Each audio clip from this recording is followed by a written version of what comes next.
regardez les chaînes parlementaires et vous avez bien raison. Bonjour à tous, on vous propose aujourd'hui une émission spéciale élection municipale. Si vous avez suivi la soirée électorale hier, vous avez peut-être l'impression que tout le monde a gagné. Ça n'est pas le cas et on va voir pourquoi. Bonjour Elsa. Bonjour Steve, bonjour à tous. On va essayer de tout comprendre grâce notamment à nos équipes partout en France. Regardez, Thibaut Hénoch est depuis Paris, la capitale, à Lyon. Stéphanie Despierres nous racontera le match serré qui a vu la victoire de Grégory Doucet face à Jean-Michel Aulas. Stéphane Duguet est lui en direct de Toulouse, qui reste à droite. Alexandre Poussard a vécu depuis Marseille la réélection de Benoît Payan. Et puis on retrouvera Guillemette Allard depuis Bordeaux, prise du camp présidentiel. Les experts nous rejoindront un peu plus tard, mais place d'abord aux responsables politiques. Et on a le plaisir d'accueillir Steve sur ce plateau. Jonas Haddad, porte-parole des Républicains, vice-président de la région Normandie. Bonjour à vous. Romain Eskenazi, député socialiste du Val d'Oise. Andrea Cotarac, vous êtes porte-parole du Rassemblement national, président du groupe RN d'Auvergne-Rhône-Alpes. Bonjour. Et puis dans quelques instants, la députée insoumise de Paris, Danielle Obono, nous rejoindra sur ce plateau. Et avant de faire un bilan de ces élections, l'information du jour, c'est évidemment la disparition de Lionel Jospin, député, Premier ministre socialiste de cohabitation. Il est mort à l'âge de 88 ans. Retour sur son parcours avec Fabien Requet. Regardez. J'assume pleinement la responsabilité de cet échec et j'en tire les conclusions en me retirant de la vie politique après la fin de l'élection présidentielle. 21 avril 2002, une date historique et un séisme à gauche. Éliminé au premier tour de l'élection présidentielle, Lionel Jospin annonce qu'il quitte la scène politique. La politique qui pourtant le berce depuis l'enfance, à Meudon dans une famille protestante, militante à la SFIO. Je me souviens d'une perquisition de la Gestapo dans notre appartement. J'ai le souvenir de l'importance du silence, qu'il fallait savoir se taire, parce que si on ne se taisait pas, on pouvait faire courir des risques immenses à des personnes. Et je suis sûr qu'après coup, y compris dans la vie politique, j'en ai gardé une certaine horreur des bavardages. Passé par le trotskisme, Lionel Jospin adhère au Parti socialiste en 1971. Proche de François Mitterrand, il lui succède à la tête du PS quand la gauche prend le pouvoir en 1981. Dans les années 80, il gère l'écurie socialiste et ses différents courants, apparaissant parfois comme un premier secrétaire isolé. Mais Lionel Jospin nourrit déjà d'autres ambitions. Je ne peux pas me confondre avec mon parti ou avec un appareil. L'homme, avec sa carrure, son existence, sa couleur propre, doit exister. Je pense qu'il apparaîtra de plus en plus. Aux prises avec Laurent Fabius lors du congrès de Rennes en 1990, il s'impose comme le leader de son camp et porte les couleurs de la gauche à la présidentielle de 1995. 2 ans plus tard, Jacques Chirac dissout l'Assemblée nationale, la gauche gagne les législatives, c'est la cohabitation. Lionel Jospin débarque à Matignon. À la tête d'un gouvernement de gauche pluriel, il mène plusieurs chantiers, emploi jeunes, Pacs, couverture maladie universelle et réduction du temps de travail. Nous avons pour perspective que la durée légale soit à 35 heures pour tous avant la fin de l'actuelle législature. En 2002, Lionel Jospin est de nouveau candidat à la présidentielle, mais rate sa campagne, un traumatisme. Le 21 avril 2002 a été pour moi une épreuve cruelle. Désormais en retrait de la politique, il continue néanmoins de peser à gauche, soutenant Ségolène Royal en 2007. Un quinquennat plus tard, François Hollande lui commande un rapport sur la modernisation de la vie publique. Lionel Jospin appelle à mettre fin au cumul des mandats. Nous devons renoncer à cette exception française. En 2014, il entre au Conseil constitutionnel, un sage demeuré fidèle à sa famille politique, comme ce jour-là, en compagnie de parlementaires socialistes. Je suis dans un temps où je n'ai aucune raison d'avoir des déplaisirs.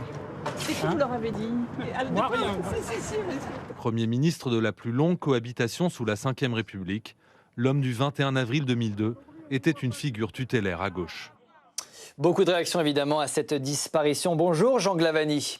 Vous êtes ancien ministre de l'Agriculture sur Lionel Jospin, ce qu'on appelait alors la gauche plurielle. Quelle est votre première réaction à cette disparition sur les chaînes parlementaires aujourd'hui? Ma première réaction, vous ne m'en voudrez pas, est celle d'un ami parce que je pleure un ami qui était un ami fidèle, un ami chaleureux, un ami attentionné, avec qui j'avais gardé des liens très étroits ces dernières années, ces derniers mois, ces dernières semaines, ces derniers jours. Et c'est aujourd'hui, c'est ma première réaction, et celle-là, de cette perte douloureuse d'un ami. Ensuite, je garde le souvenir d'un homme qui a été un des grands piliers de la conquête du pouvoir par la gauche, par François Mitterrand en 81. Il était le numéro 2 du parti de François Mitterrand, de PS, Parti Socialiste. C'est là que nous sommes connus dans les années 70. Et puis, après la conquête de pouvoir, où il est devenu premier secrétaire, il a été très étroitement associé par François Mitterrand pendant tout le premier septennat, parce que Mitterrand tenait à ce que le premier secrétaire du Parti Socialiste le rencontre régulièrement chaque semaine et pour faire le point sur les grands dossiers politiques, avant de devenir, sous le deuxième septennat, un ministre d'État, ministre de l'Éducation nationale, où il a fait preuve de son sérieux et de sa rigueur bien connue, et où il a fait un travail énorme pendant quelques années. Et puis, évidemment, mon troisième souvenir, c'est celui de cette gauche plurielle, de ce gouvernement de la gauche plurielle auquel j'ai participé, et j'ai apprécié plus que jamais ce qui était pour moi, qui suis un homme de sport collectif, de rugby, de voile. C'était un vrai capitaine d'équipe, c'était un vrai capitaine d'équipage qui écoutait très attentionnement, avec beaucoup d'attention, toutes les composantes de ce gouvernement, de cette gauche plurielle. C'était un rassembleur, profondément il était rassembleur. Et puis il arbitrait, parce que c'est un homme aussi d'autorité, il ne laissait pas traîner les choses, il n'aimait pas les bavardages inutiles, et il encourageait. Ça a été un grand Premier ministre, et je pense qu'il aura par là même marqué l'histoire de la France contemporaine. C'était un proche, c'était aussi une figure de votre famille politique. C'était peut-être aussi une certaine manière de penser, de faire de la politique. C'est intéressant ce que vous dites. Un jour, François Mitterrand, Lionel Jospin, j'associe dans un lapsus qui ne me gêne pas du tout, Lionel Jospin m'avait dit dans une conversation, tu sais Jean, dans la politique c'est important, les convictions et les idées, c'est très important, c'est fondamental. Mais il y a quelque chose qu'il ne faut pas oublier, ce sont les comportements. Il était d'une grande rigueur morale, et pour lui, les comportements chaleureux, directs, francs, loyaux, c'était pour lui quelque chose d'indispensable en politique. Merci à vous, Jean Glavany, pour ce témoignage sur les chaînes parlementaires. Merci beaucoup. Romain Eskenazi, vous êtes député socialiste. C'est votre parti aujourd'hui qui perd une de ses figures. Ah oui, vraiment. C'était un modèle qui rassemblait très largement les socialistes, qui peuvent par ailleurs être divisés sur beaucoup de sujets, mais s'il y a bien une chose sur laquelle on se retrouvait, c'était sur la mémoire de Lionel Jospin, qui a, durant en particulier le gouvernement de 97 à 2002, su allier à la fois le rassemblement de la gauche plurielle, en même temps de réels progrès sociaux et sociétaux avec le PAX, mais aussi sociaux avec les emplois jeunes, avec les 35 heures, et en même temps une grande rigueur budgétaire. Les déficits ont baissé, et une efficacité économique, c'est-à-dire qu'il y a eu une forte croissance, une baisse du chômage pendant cette période-là. Donc il a coché quasiment toutes les cases, les valeurs de la République, le rassemblement de la gauche, le progrès social et l'efficacité économique. Et donc ça reste effectivement une figure tutélaire pour nous. Moi, c'est son échec en 2002, j'ai 16 ans à l'époque, qui m'a poussé à prendre ma carte et à m'engager en politique. J'entendais dans le cortège de ma première manifestation, mais pourquoi les gens manifestent contre le suffrage universel? Ils avaient qu'à s'engager, ils avaient qu'à aller voter. Eh bien, chiche, moi, quand j'aurai 18 ans, je m'engagerai au Parti Socialiste pour faire en sorte que ça n'arrive plus jamais. Jonas Haddad, bon, c'est pas forcément votre bord politique, on l'aura compris, Lionel Jospin, mais qu'est-ce que vous gardez quand même de cette figure politique? Même si ce n'est pas mon bord politique, moi je pense que quand quelqu'un décède, il faut être digne et saluer sa mémoire. Et Lionel Jospin a été l'incarnation, je pense, d'une gauche digne, républicaine, et sur lequel, vous parlez d'un certain nombre de principes et de valeurs, il faut être intransigeant. Après, si on doit tirer un bilan politique, bien évidemment, vous imaginez que ce ne sera pas le même que mon collègue. Vous dire aussi qu'il me semble que dans l'extrait que vous avez montré, notamment en 2002, c'est là où j'ai commencé à voir, moi aussi j'ai commencé à regarder un peu la politique à ce moment-là, mais comment la gauche était en fait finalement un peu écartée des classes populaires. Et c'est à partir de ce moment-là où finalement son aspiration à parler, comme on disait à l'époque, aux masses laborieuses s'est rétrécie pour devenir aujourd'hui, c'est pas une critique, mais plutôt le parti des métropoles et des urbains. Et donc voilà, je pense que Lionel Jospin, c'est cette transition avec la réduction du temps de travail, avec le fait effectivement qu'on passe du social, du combat social, au combat sociétal.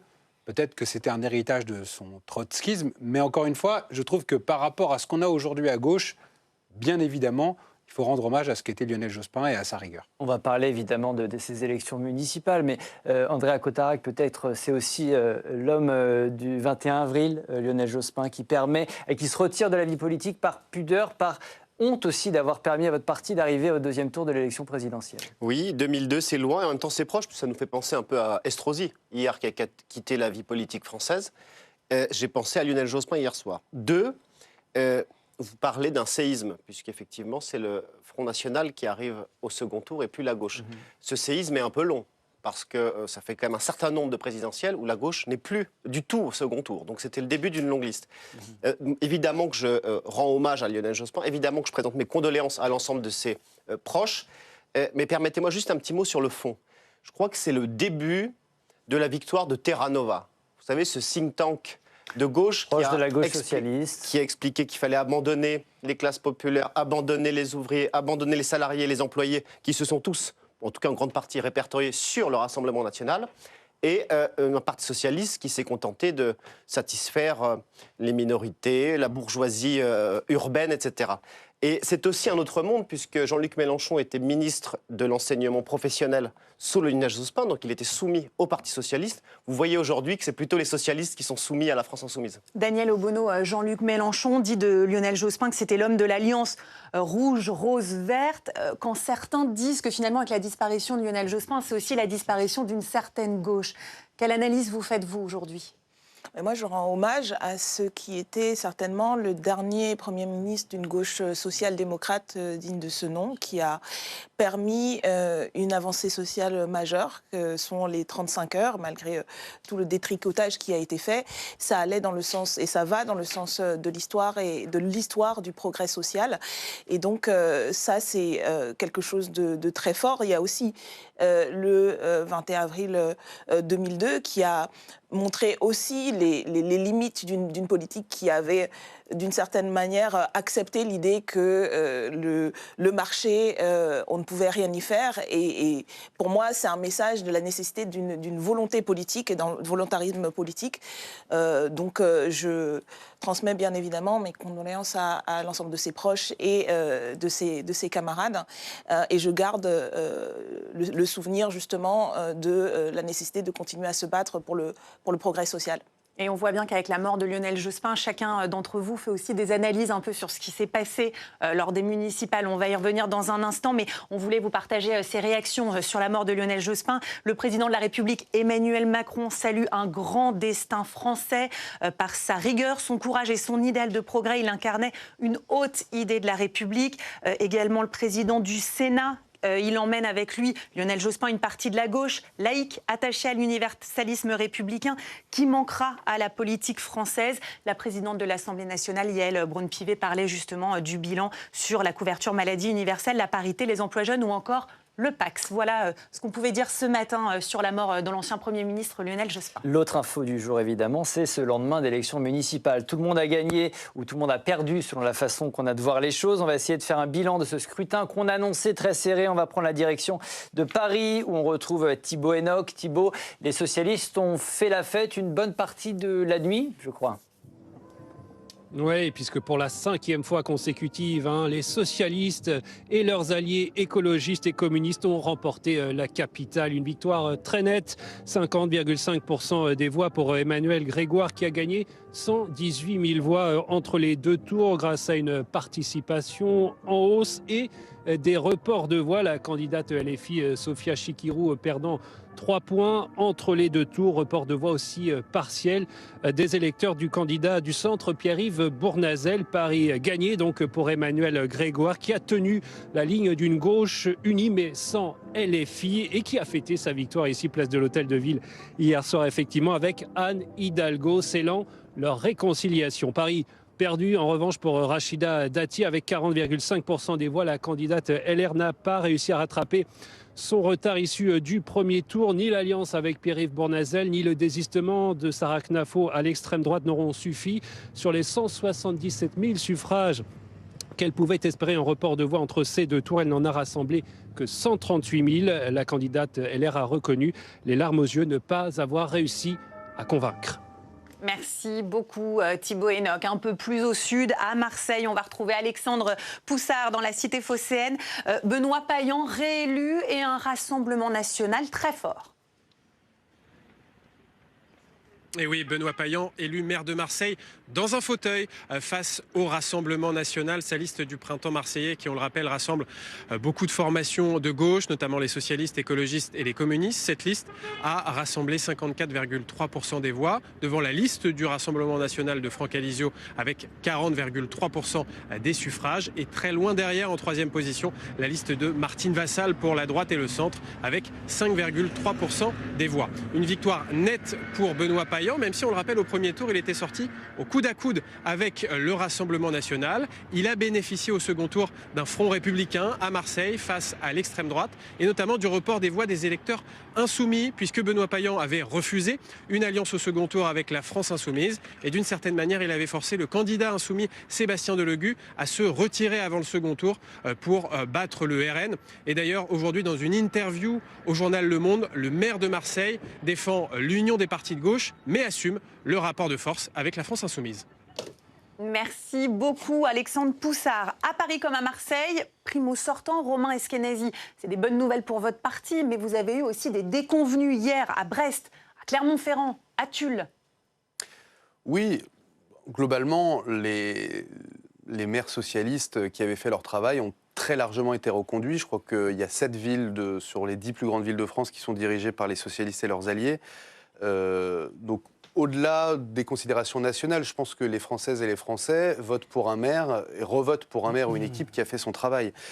Et on a beaucoup parlé des alliances tactiques, on s'allie pas, etc. Je pense que c'est pas tellement ça. On va en reparler évidemment parce que c'est ce qui vous intéresse. Mais très franchement, sur les marchés, sur le terrain, c'est quand même beaucoup les politiques publiques sur l'éducation, sur les transports, sur la transition écologique, sur les mobilités. Les maires ont encore énormément de prérogatives. C'était des enjeux locaux, c'est ce que vous nous dites, quoi. Tout à fait. Les maires ont énormément de prérogatives. Et si les Parisiens, à plus de 50% dans le cas d'une triangulaire, ont renouvelé l'équipe, si les Marseillais, à 54% ont renouvelé l'équipe, c'est qu'ils étaient satisfaits à la fois de la personnalité qui compte beaucoup, il ne faut pas la mettre de côté, la personnalité, et les politiques publiques qui étaient menées dans ces territoires. Puisqu'on parle de Paris-Lyon-Marseille, Jonas Haddad, vous avez changé le mode de scrutin pour faire gagner Rachida Dati. Visiblement, c'était un échec. Ça n'a pas fonctionné. Non, moi je pense que ce qu'on disait tout à l'heure concernant Lionel Jospin est collectivement est juste. À 1 heure des métropoles, il existe un magnifique pays, ça s'appelle la France. C'est-à-dire qu'aujourd'hui, les métropoles ont fait totalement sécession du reste du pays. Et dans ces métropoles, effectivement, le Parti socialiste conserve ses bastions. Mais comme aux élections législatives précédentes, vous vous souvenez de cette fameuse carte dans laquelle on voyait juste les métropoles avec quelques points roses, dans tout le reste de la France. Enfin, c'est quand même, hier, 4% des communes votées, c'est quand même 17 millions de Français. Oui. Et pour le coup, 56% des villes, hier, chiffre du ministère de l'Intérieur, premier tour et deuxième tour, 56% des mairies sont détenues aujourd'hui par la droite. Mais Jonas Haddad sur Paris, quand même, Rachida Dati, c'est un échec pour la droite. C'était la meilleure configuration pour elle, ce deuxième tour. Vous avez raison, c'est un échec qui est dû d'abord, je pense à une sociologie qui a beaucoup évolué à Paris et qui va encore beaucoup évoluer, puisque je rappelle que le programme de M. Grégoire est tenu par le communiste Brossat de faire 40% de logements sociaux à Paris. C'est marqué noir sur blanc. Et deuxièmement, il y a eu un échec aussi, je pense, du rassemblement. Ça montre bien une chose, c'est que dans les villes dans lesquelles la droite et le centre est rassemblés, comme ça a été le cas, vous l'avez dit, à Clermont-Ferrand, à Tulle, on bat à chaque fois les alliances PSL. Un mot sur Rachida Dati. Il fallait peut-être se rassembler dès le départ. C'était la bonne candidate, Rachida Dati? Moi, je pense que oui, c'était la bonne candidate si nous étions partis unis et s'il n'y avait pas eu de désunion au départ, notamment avec Renaissance et Horizon, qui objectivement ont fait une candidature de témoignage. Andrea Cotarac, sur la situation à Marseille, donc Franck Alizio n'a pas la ville, mais il fait quand même 40%. C'est un plafond de verre pour le Rassemblement national ou c'est une très bonne nouvelle? 40% à Marseille, c'est énorme pour votre parti. Le RN n'a jamais gagné autant de villes hier. Alors je vais venir sur Marseille, Paris, etc. Ne vous inquiétez pas. Mais 64 villes, en tout cas hier soir à minuit, on m'a communiqué 64 villes. Carcassonne, Carpentras, La Flèche. Beaucoup de villes moyennes. Depuis votre plateau à Paris, vous pouvez c'est minuscule. Ah non, des villes moyennes et puis il y a les grandes villes. Voilà, ville comme Carcassonne, pas de villes de plus de 50 000 habitants. C'est le même type que Vaux-en-Velin, Carcassonne. vous avez Carpentras, vous avez Bagnols-sur-Cèze, vous avez Liévin dans le Nord. Il y a une vingtaine de villes et il y en avait 23 qui étaient passées dès le premier tour. Donc vous voyez, c'est une victoire politique incontestable, en tout cas historique pour le Rassemblement national. C'est pas ce que disent les chiffres du ministère de l'Intérieur. Hein. Mais ça, c'est vos amis, mais c'est pas moi. Le ministère, il dit 5% pour le RN hier soir. Je peux juste terminer. Moi, je sais pas, il faut pas faire de... On peut compter en nombre de villes, on peut compter en nombre d'habitants. Chacun regarde ce qu'il veut. Je peux juste terminer une phrase parce que bon...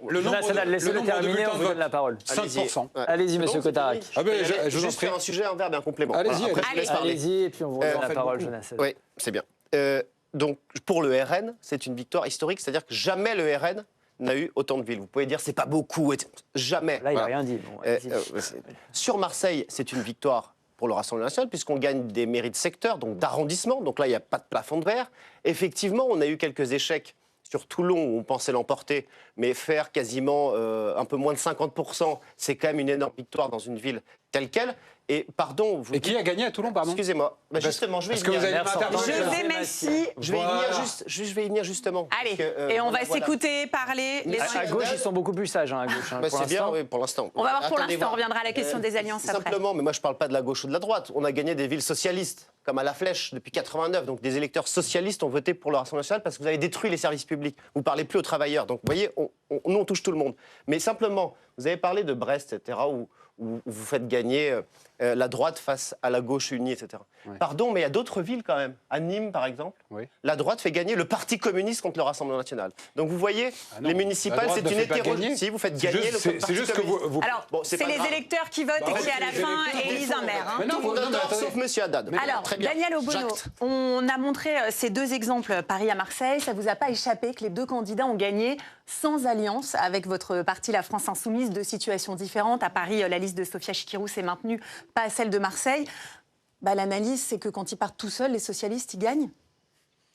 Non, l'analyse, c'est que nous réalisons une belle percée de la France insoumise. Dans les villes les 50 plus grandes villes de France, nous en gagnons 2 et nous sommes la force en progression, un mouvement d'à peine 10 ans qui a démontré, malgré le tir de barrage continu dont nous avons été la cible au cours de ces élections, France Insoumise a très clairement mobilisé tous les appareils politiques et médiatiques contre elle. Et malgré tout, les Français et les Françaises, qu'elles vivent dans des grandes villes ou des moyennes villes ou des petites villes, parce que moi, je ne considère pas qu'il y a d'un côté des Françaises légitimes et de l'autre, supposément parce qu'on vit dans une grande métropole, on ne serait moins légitime.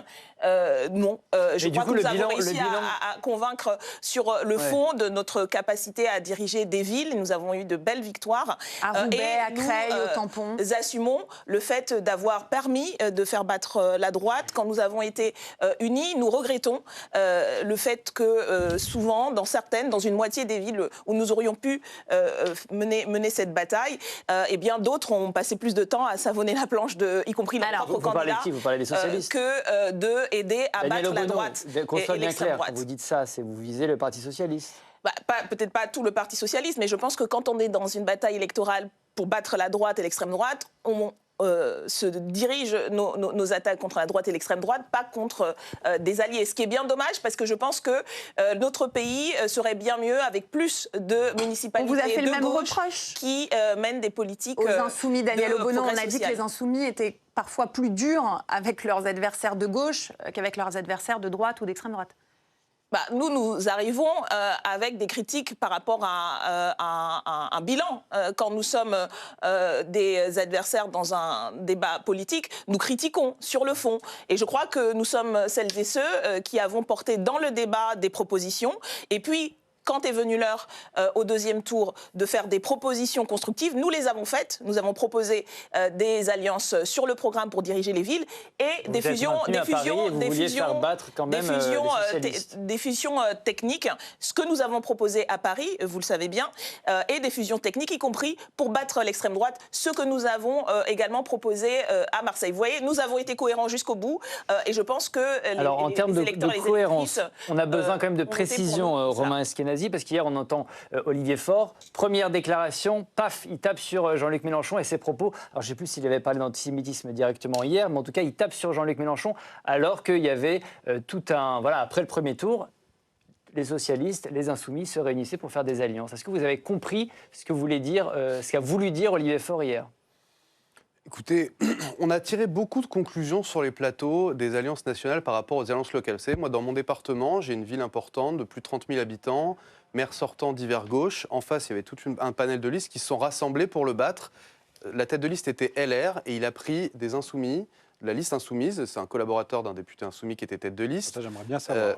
La ville de Goussainville, je vous invite à regarder. Oui, il y avait donc tête de liste LR, il a fusionné avec les insoumis, avec d'autres listes de gauche. Donc, le PS a toujours été opposé au MoDem, au national, partout, mais il peut y avoir des territoires quand la droite est extrêmement forte où il peut y avoir des fusions à enjeu extrêmement local. D'accord, mais sur la déclaration d'Olivier Faure, est-ce que vous avez vraiment compris ce qu'il avait voulu dire ? Non, mais moi, c'est ce que je voulais dire. Il est à peu près évident. Est-ce qu'il est assez clair aujourd'hui, Olivier Faure ? Moi, j'ai trouvé que sur cette question des alliances, non, on avait manqué un petit peu de clarté. Je suis d'accord avec vous. On aurait dû dire dès le début, effectivement, qu'il n'y a pas d'alliance et pas de destin commun en national avec la France insoumise. Nous sommes des concurrents. Moi, j'ai toujours. Mais il y en a localement, Romain qualifié. Eskenazi, Mais il y en a eu localement. Mais encore une fois, il y en a eu localement. On a identifié, nous, 700 listes sur lesquelles il y avait des convergences entre LR et le Rassemblement national. Jonas Haddad, il ne faut pas tirer des conclusions nationales sur des alliances qui s'appuient sur des considérations extrêmement locales. Vous parliez d'alliance de la honte, mais certains dans les villes disent finalement que la gauche discute et se rassemble au second tour. C'est assez naturel.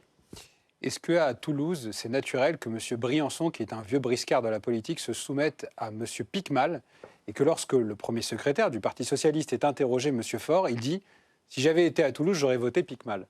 Est-ce que c'est naturel que Johanna Rolland, qui il y a quelques jours, avant le premier tour, disait jamais d'alliance avec LFI et qui se faisait traiter de magouillarde, combinarde par Mélenchon, le fasse ?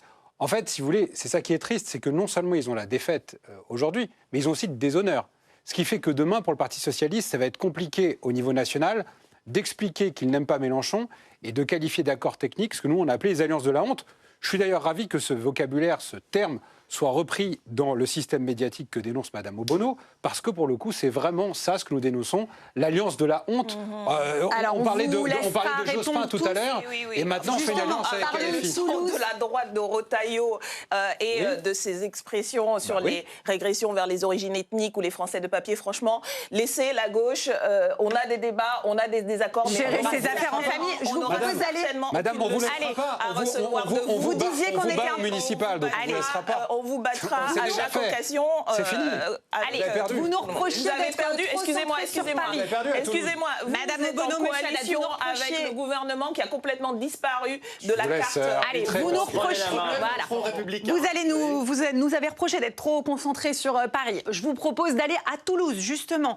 On en parlait il y a un instant. Stéphane Duguay, on vous retrouve. L'alliance LFI-PS a perdu contre Jean-Luc Moudenc. La ville rose garde sa réputation, une ville plutôt à gauche, mais qui choisit toujours un maire de droite. Oui, et la première des leçons de ce scrutin, Elsa, c'est que la politique, ce n'est pas des mathématiques. Encore une fois, si on regarde sur le papier, le cumul des voix du premier tour de la liste de François Briançon, le socialiste, et de l'insoumis François Piquemal, à eux deux, ils auraient dû réussir à faire basculer la ville à gauche, mais ça n'a pas été le cas. Hier, Jean-Luc Moudenc est arrivé devant avec 13 000 voix d'avance et il réalise par ailleurs son plus haut score jamais obtenu à une élection municipale ici à Toulouse depuis qu'il se présente, c'est-à-dire en 2008. Alors le cumul des voix de la gauche est lui aussi très haut. Jamais une liste de gauche n'a obtenu autant de voix ici à Toulouse, mais ça n'a pas suffi, ce qui peut nous emmener à un deuxième enseignement de ce scrutin. Au-delà de l'augmentation de la participation, certains électeurs de gauche ont probablement préféré voter pour le maire sortant d'hiver droite Jean-Luc Moudenc plutôt que pour la liste d'union de la gauche, sachant qu'ici, il faut le dire, cette fusion, elle a crispé. Il y a eu des défections au sein de la liste du socialiste François Briançon. Il y a aussi eu les critiques de la présidente de la région Occitanie, Carole Delga, qui est fermement opposée à une alliance avec la France insoumise. Vous le rappelez il y a un instant sur votre plateau, le premier secrétaire, Olivier Faure, a indiqué, lui, que s'il habitait à Toulouse, il aurait voté pour François Piquemal. Mais ce matin, il attribue la défaite à Toulouse au leadership, dit-il, de Jean-Luc Mélenchon. Une manière peut-être pour Olivier Faure de commencer à esquisser une nuance dans les critiques des socialistes envers les insoumis. Il remet toute la faute sur Jean-Luc Mélenchon et exonère ainsi les autres membres du mouvement, quand d'autres socialistes, eux, appellent à une rupture très claire avec la France insoumise. Toulouse, un cas d'école donc des alliances PS-LFI qui ne manquera pas de nourrir les débats à gauche à un an de la présidentielle. Merci beaucoup Stéphane. Daniel Obono, est-ce qu'à Toulouse, l'étiquette LFI a eu un côté repoussoir? On regarde bien surmobilisation au second tour pour voter Jean-Luc Moudingue pour ne pas avoir François Piquemal au Capitole. Je pense que ça a été l'objectif de ces dernières semaines d'en faire un repoussoir. Mais je voudrais d'abord saluer l'excellent résultat. Comme ça a été dit, c'est le plus haut niveau atteint par l'ensemble de la gauche à Toulouse. Et je crois que François Piquemal a fait une très belle campagne avec un beau programme et les élus qui arriveront au conseil municipal plus nombreux de la gauche continueront à défendre les Toulousains et les Toulousaines. Mais c'est malheureusement l'exemple de ce dont je parlais tout à l'heure, le fait que quand on est dans une liste, et je salue le choix de M. Briançon d'avoir retrouvé rejoint très vite, fusionné très vite de la gauche, mais qu'on est en but à, dans son propre camp, des attaques et à se faire savonner la planche. Vous n'avez aucune responsabilité, Daniel Obono, là-dedans, parce que vous dites à chaque fois, excusez-moi, mais en fait, il y a des gens qui nous ont savonné la planche, mais il n'y a pas une responsabilité de votre candidat non plus. Je constate le fait que François Piquemal a tendu la main, elle a été acceptée par M. Briançon, et ils ont fait une campagne de deuxième tour en ayant contre eux non seulement la droite, mais une partie de la direction, et pas des moindres, Mme Delga et la chef du Parti socialiste dans la région. Donc oui, je trouve extrêmement problématique que la gauche fasse tout pour faire perdre la gauche contre la droite. Et je salue le fait que les socialistes toulousains, les écologistes et les insoumis aient mené cette belle bataille et malgré toutes les attaques. Romain Eskenazi, c'est vrai que la stratégie du PS, elle est difficilement lisible. Pas d'accord national, mais des accords locaux. Et puis finalement, quand on perd avec les accords locaux, on dit que finalement c'était de la faute des insoumis, mais est-ce qu'il ne fallait pas sinon condamner l'accord, dire à François Briançon « Non, vous ne pouvez pas faire accord avec François Piquemal ». Là, on a le sentiment que les socialistes, en fonction des résultats, ils sont favorables ou non à ces alliances de gauche. Moi, je ne suis pas porte-parole de la direction du PS, je suis porte-parole du groupe socialiste qui n'est pas intervenu dans ces questions d'alliance. Et qui ne pense peut-être pas tout à fait la même chose que de la porte-parole. Non, mais il se trouve qu'on est dans un parti où il y a une démocratie interne, et du coup, je suis effectivement dans un courant qui ne portait pas forcément la stratégie d'Olivier Faure. Donc je m'exprime en tant que militant et responsable socialiste, mais je ne peux pas parler au nom de la direction du Parti socialiste. Chez les socialistes sur cette question. Là, Olivier Faure, François Hollande, ils ont des mots très durs. Mélenchon, c'est le boulet. Écoutez, en tout cas, ce qui est clair, c'est que la stratégie des Insoumis, depuis plusieurs années maintenant, a permis, il faut bien leur reconnaître ça, de ramener aux urnes un certain nombre d'électeurs qui a boudé les urnes depuis quelques années.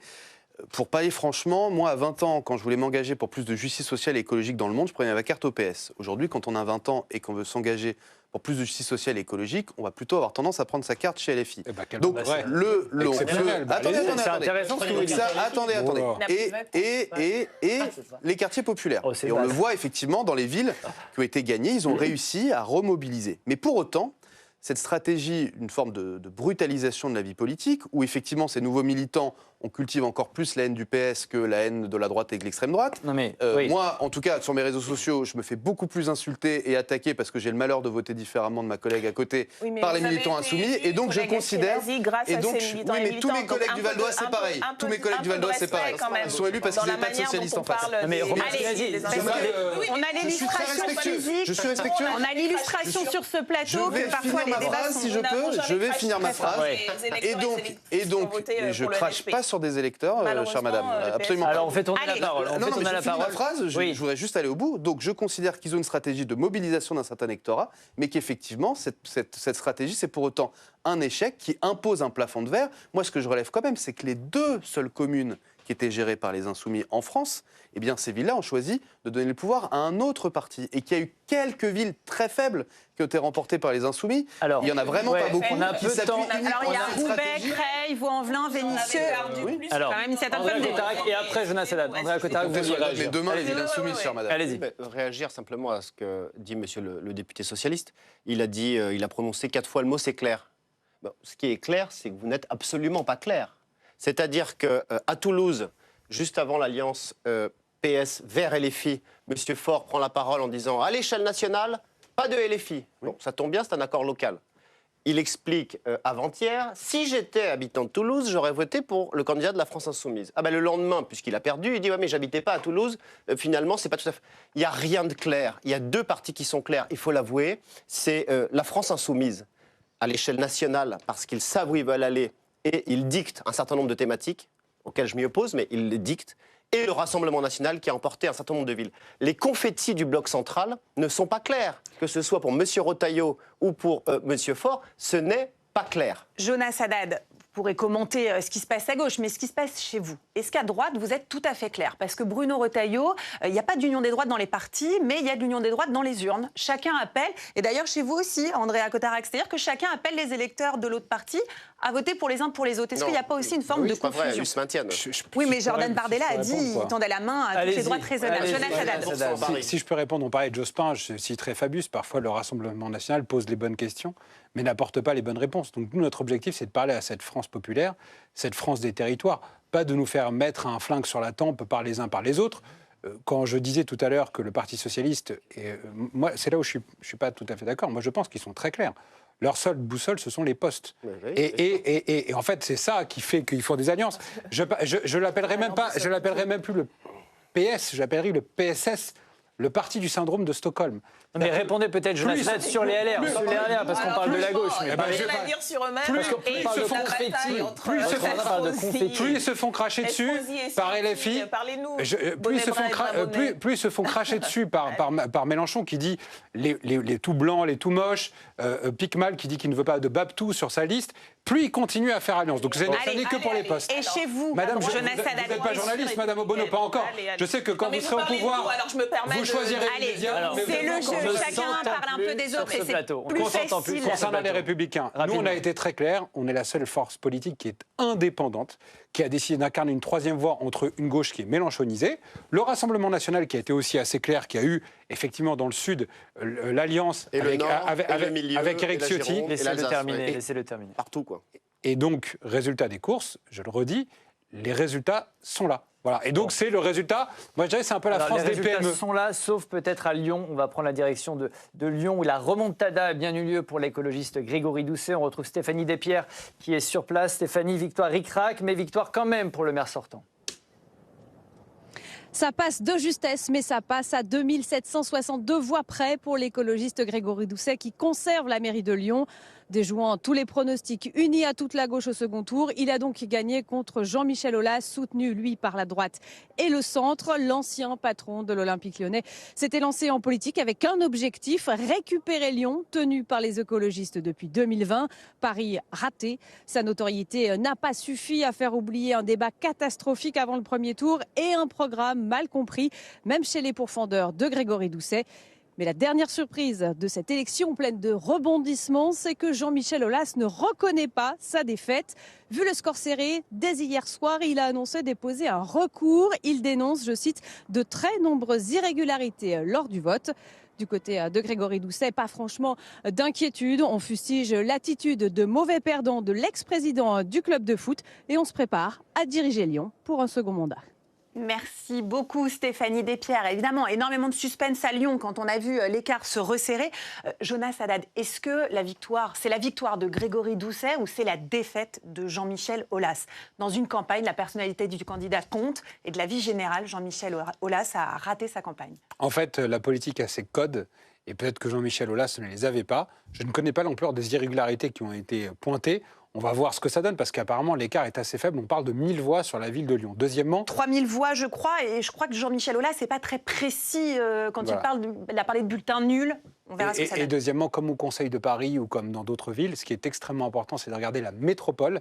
Et à Lyon, la métropole va être vraisemblablement gagnée par la droite. J'espère qu'on en parlera autant, parce que la métropole de Lyon, lorsqu'elle a été dirigée par les écologistes, a fait beaucoup de mal, en finançant notamment un certain nombre d'associations qui était vraiment à l'extrême gauche et de ce qui pouvait exister même, qui faisait des contestations au niveau de ce que décidait l'État. Donc on est bien content de récupérer cette métropole pour éviter que ce qui est en train de se passer ne continue. Je vous prends un seul exemple. À Vaux-en-Velin, le maire LFI vient de gagner et il dit de Madame Hanan Mansouri, qui est députée UDR, que c'est une caution parce qu'elle est d'origine marocaine et qu'elle va à l'extrême droite. C'est-à-dire quoi? C'est-à-dire que maintenant on juge les gens en fonction de leur origine à LFI. Donc je suis bien content que la métropole soit récupérée par la droite pour éviter l'extension de ce qui est en train de se passer à l'extrême gauche. C'est assez révélateur d'entendre Oui, vous Chadan avez raison, c'est très révélateur. expliquer que en fait, les associations, selon lui, doivent répondre au doigt et à l'œil du pouvoir politique. Non pas être financées par nos impôts. Je trouve malheureusement que c'est effectivement la manière dont fonctionnent Sur beaucoup Lyon. de dirigeants de droite. Moi, je suis très Contre-exemple. heureuse que nous ayons gagné la ville de Vaux-en-Velin. Et je pense que... Ça vous choque pas que quelqu'un soit renvoyé à ses origines? Un très très bon travail. Et sur Lyon, Sur la ville de Lyon, c'est un peu un montre que contre-exemple il y a- parce qu'on rappelle que votre il y en a candidate plusieurs. Anaïs Bellouassa-Chérifi avait fait une fusion technique avec Grégory Doucet. Sur les 8 grandes villes, nous en avons gagné 4 et je trouve que c'est extrêmement important et ça montre que quand les dirigeants écologistes ou socialistes sont ouverts et comprennent l'enjeu, nous sommes en capacité effectivement de maintenir des majorités de gauche pour, encore une fois, pas pour des questions d'appareil ou de calcul, encore une fois pour le bien des habitants et des habitantes. On vient de l'entendre, la droite, quand elle est au pouvoir dans des villes, elle fait reculer les services votre chef publics, de file, elle s'attaque aux madame, associations. Relancez pas et parce qu'il nous reste 5 minutes. Excusez, comme on a mais vous vu aussi, vous le Monsieur faites. Estrosi Excusez-moi. le faire de manière absolument lamentable. Donc c'est une belle victoire à Lyon, c'est une belle victoire à Nantes, c'est une belle victoire Oui, mais partout oui, on peut pas où la écouter droite la doxa. a été battue Votre et chef de l'extrême file, droite a marché. Jonas Haddad. Rapidement, Jonas Haddad. votre chef de file LFI à Lyon porte des t-shirts de la Jeune Garde qui est impliquée dans le meurtre de Quentin à Lyon. Comment vous osez dire que c'est une victoire pour le progrès social? Alors, c'était bien avant les événements vous cacher sous la table, madame. Je suis très heureuse que Vous les êtes très- Lyonnais et les Lyonnaises La Jeune Garde. se soient mobilisés. La Jeune et je suis Garde. très heureuse Vous pensez qu'à Lyon, il y ait un inaudible. antifascisme Non, mais c'est inaudible. qui protège Et Jonas Haddad, ses habitants elle portait ce t-shirt face à bien avant l'extrême les droite, événements de Quentin de Rouen. Oui, et ils n'ont pas désavoué la Jeune Garde et ils ont dit on continue à soutenir Alors, la il Jeune reste Garde. très peu de temps, s'il vous plaît. Des assassins, C'est complètement inaudible. Non mais arrêtez de parler. Daniel Obono, arrêtez de parler. Jonas Haddad, arrêtez de parler. Il tient quand même des propos assez graves. Alors, et donc je crois que on arrête. on vous a laissé On va répondre parler de Toulon. On va parler de Toulon. On va parler de Toulon, comme ça, Andrea Cotarac va... Ah bah, et tout le monde veut parler de son petit Oui, truc. tout le monde veut parler de Toulon, nous. On a non, mais bien compris. Toulon, c'est Nous sommes intéressant. au centre du Alors, jeu. Toulon, c'est intéressant. madame. Toulon, c'est Allez, intéressant on parce que essaye de c'était- s'écouter, c'est pas pour nous, c'est pour nos C'était une de vos téléspectateurs. ambitions. C'était Voilà. une de vos ambitions. Vous vouliez remporter Toulon. C'était une ville historiquement qui était tombée dans votre escarcelle en 95. C'est un échec. Laure Lavalette ne remporte pas Toulon. José Massy, maire sortante, rempile. Quel enseignement vous tirez de cet échec? C'est marrant parce qu'il y a un effet de loupe. Sur tous les plateaux que j'ai fait hier jusqu'à ce matin, on dit mais Toulon vous avez et puis il y avait c'est vous qui l'aviez affiché en tant que Comme un symbole. Si Comme un vous symbole. aussi journaliste vous commencez à me couper la parole. Non, bah, je ne peux pas vous laisser dérouler. Je vous laisse pas dérouler. Ah bah non. Mais je veux juste faire une phrase. Alors faites la phrase. Allez, tout le monde écoute le système Les et tout le chaînes monde ont s'écoute. envoyé des envoyés spéciaux à Toulon. Oui, c'est un échec. Et je transmets toute mon affection à Laure Lavalette qui a mené une campagne extraordinaire. Oui. Et à d'autres endroits où on ne s'attendait pas à gagner, on a gagné. Carcassonne, Carpentras, Liévin, Bagnols-sur-Cèze, Nice, des villes en Alsace, en Ok, et Gironde. Toulon, on parle de Voilà. Toulon. Là, on est sur Toulon, eh ben, écoutez, c'est un échec. Mais faire un peu moins de 50% dans une ville aussi stratégique que Oui. le Var, c'est pas rien. Mais c'est Et deuxièmement, c'est la ville numéro 1 du Var. La ville numéro 2 du Var est tombée sous pavillon, libérée plutôt par le Rassemblement national. Qu'est-ce qui explique l'échec de Laure Lavalette? Elle a fait une campagne en gommant le nom du Rassemblement national. Vous dites, on s'est intéressé à Toulon, on ne s'y est pas intéressé par hasard. Votre parti en avait fait un symbole de conquête. Qu'est-ce qui a manqué? Est-ce que c'est un... Vous dites qu'il n'y a pas de plafond de verre, parce qu'on a bien vu que le Rassemblement national avait remporté des mairies, mais qu'à la fin, Laure Lavalette, ce n'était pas possible à Toulon. Écoutez, la première chose qui a fait que Mme Lavalette n'a pas emporté Toulon, c'est d'abord l'alliance des droites contre le Rassemblement national. Voilà, c'est un fait. Pareil à Nice, pareil à Nîmes, pareil ailleurs. Donc ça, c'est la première chose. Donc les magouilles, les fusions techniques, de fond, La fusion, c'est pas forcément une On magouille. parle de magouille. Au premier... Mais c'est aller chercher... Un sénateur c'est aller LR qui fusionne avec du divers droite, c'est vraiment de la magouille. Hein. C'est Oh là. aller chercher des places au détriment du fond. Voilà, c'est assez simple, mais vous pouvez soupirer. Oh là Non, mais- J'ai quand même le droit de parler. Et À deuxièmement, chaque fois, vous dénoncez tous des magouilles. Non, Quand non, on se présente à une élection, non, c'est... excusez-moi. Moi, j'ai pas parlé de Non, mais vous dites tout le monde veut des On a fait postes. des propositions. Quand Je tout le monde dis- se présente à une élection, C'est c'est vrai. pour être maire. Allez, on vous Excusez-moi, écoute. tout à fait, vous avez entièrement raison, tout le monde a raison. Pourquoi est-ce que le RN dénonce les magouilles? Parce que vous avez peut-être remarqué, en tant que journaliste politique, avec un regard subtil et affiné, que depuis les législatives, en passant par les présidentielles jusqu'à aujourd'hui, ceux qui fusionnent, ceux qui retirent leurs candidats, ils le font tous contre le Rassemblement national. Pourquoi? Pour aller chercher des places. Vous voyez le résultat? La gauche... Non, attendez. Bon, écoutez, on va arrêter. Je vais sortir parce qu'il y a 6 personnes qui vous la parlent. Et deuxièmement, vous parlez, monsieur...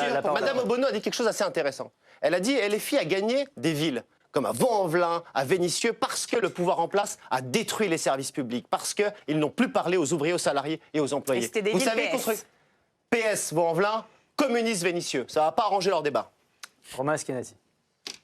Moi, j'observe qu'il y a effectivement une volonté forte, et c'est dans la rhétorique de Mélenchon et dans la vôtre aussi, en disant il n'y a que des magouilles sauf LFI, vous avez mis en avant et valorisé LFI a fait réélire Laurent Wauquiez.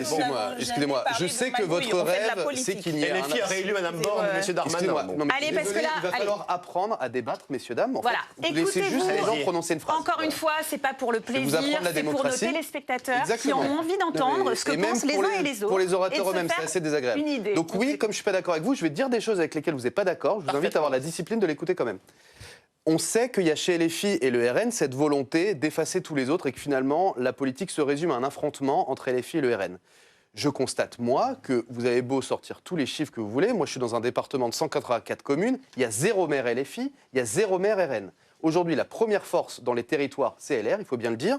Les plus grandes villes, c'est le Parti Socialiste, qui est de très loin la première force de gauche en France. Pourquoi? Parce que ce sont des maires qui sont proches de leur territoire, qui ne nationalisent pas la campagne et qui donnent, la preuve, ils sont réélus, des services publics et des services à la population qui répondent à leurs attentes dans un cadre républicain et démocratique où on accepte l'alternance et on accepte le débat entre la droite, entre la gauche sur je fais moins d'impôts pour faire moins de services publics, je veux des impôts plus justes pour plus de services publics. Et ça, c'est un débat qui est légitime en démocratie, et c'est celui-là qui a très largement remporté les élections municipales, c'est le cadre républicain. Il nous reste exactement 2 minutes. Est-ce qu'en 2 minutes, vous pourriez parler de 2027? Quels enseignements vous tirez pour 2027? Daniel Obono, vous commencez.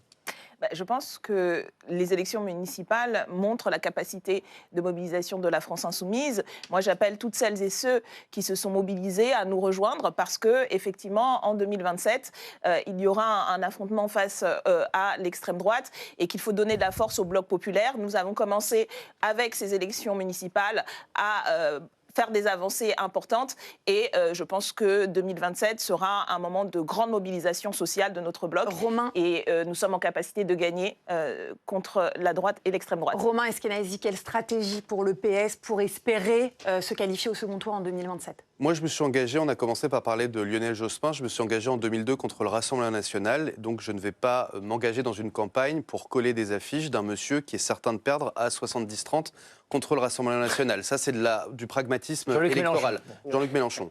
C'est aussi à l'opposé de mes valeurs, républicaines. On verra la prochaine. Moi, j'ai pas attaqué, mais c'est bien. Allez, comme c'est un dernier tour de parole, 30 secondes chacun. Effectivement, la leçon, c'est que même si LFI, et je l'ai dit et je l'ai reconnu, a une capacité de mobilisation d'un certain électorat, j'appelle ces électeurs à regarder avec lucidité les résultats. La France insoumise n'est pas en capacité de rassembler assez pour battre la droite et l'extrême droite. Et donc, j'appelle un grand rassemblement de la gauche non mélenchoniste pour essayer de battre la droite et l'extrême droite. Allez, chacun fait son appel. Jonathan, votre appel à la nation. Vous avez 12 villes. Arrête.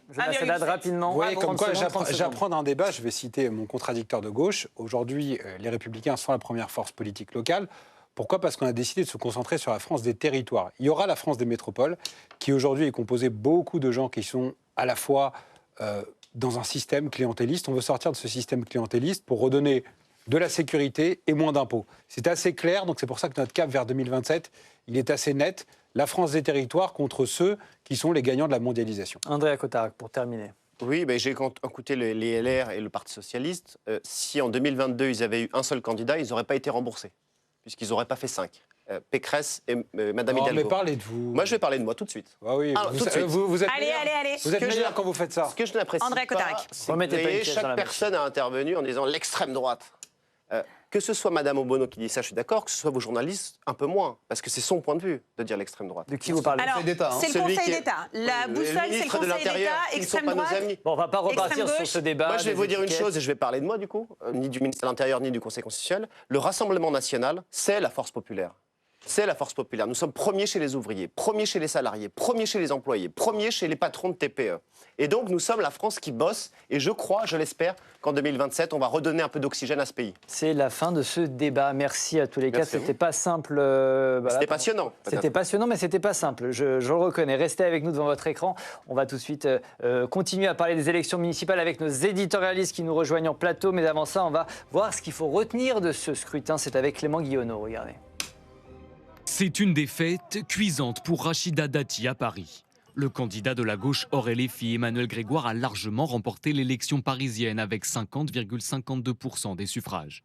La gauche qui l'emporte également à Marseille. Le maire sortant Benoît Payan a été réélu avec 14 points de plus que son adversaire Franck Alizio du Rassemblement national. Lyon reste également à gauche. L'écologiste et maire sortant Grégory Doucet l'emporte d'une très courte tête face à Jean-Michel Aulas. Si la gauche est parvenue à garder ses grandes villes, la stratégie d'union entre la France insoumise et les socialistes ou écologistes n'a pas été couronnée de succès. Échec à Toulouse, par exemple.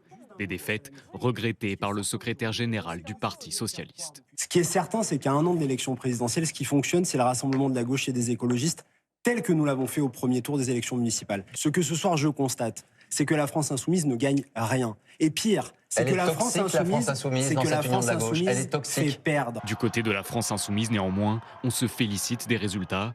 Manuel Bompard évoquait hier soir une percée insoumise inédite, avec un peu moins d'une dizaine de villes gagnées, dont Roubaix. Ce soir, nous avons fait la démonstration que rien ne peut résister à la mobilisation populaire. C'est pourquoi j'appelle le peuple de France à s'engager à nos côtés dans la perspective de la prochaine élection présidentielle. L'année prochaine, la nouvelle France peut balayer la Macronie et ses politiques de malheur. L'année prochaine, la nouvelle France peut battre l'extrême droite. Du côté de la droite, plusieurs conquêtes à signaler. Les victoires à Avignon, Besançon ou encore Clermont-Ferrand, qui étaient jusqu'à hier soir des bastions de la gauche. Il faudra renverser la table et assumer une rupture radicale, calmement mais fermement. C'est le projet que je porte, c'est le combat que je mène et rien ne m'en détournera.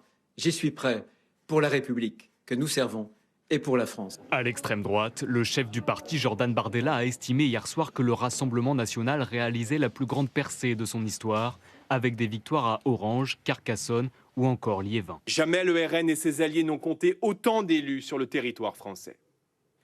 Dans plusieurs dizaines de communes, nous sommes appelés à faire nos preuves et à améliorer la vie quotidienne des Français. Nous serons au rendez-vous de cette espérance.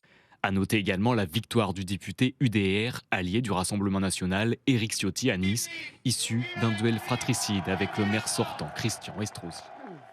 Et vous êtes toujours sur les chaînes parlementaires pour décrypter ce second tour des élections municipales. Place maintenant, après les politiques, à nos experts du jour. Hubert Coudurier, bonjour. Bonjour. Directeur de l'information du Télégramme. Virginie Riva, vous êtes journaliste politique à Contexte. Bonjour. Bonjour. Pierre Jacquemin, directeur de la rédaction de Politis. Bonjour. Brice Sokol, vous êtes politologue et essayiste. On cite votre livre, L'écharpe et les tempêtes. Face au maire, la défiance inattendue.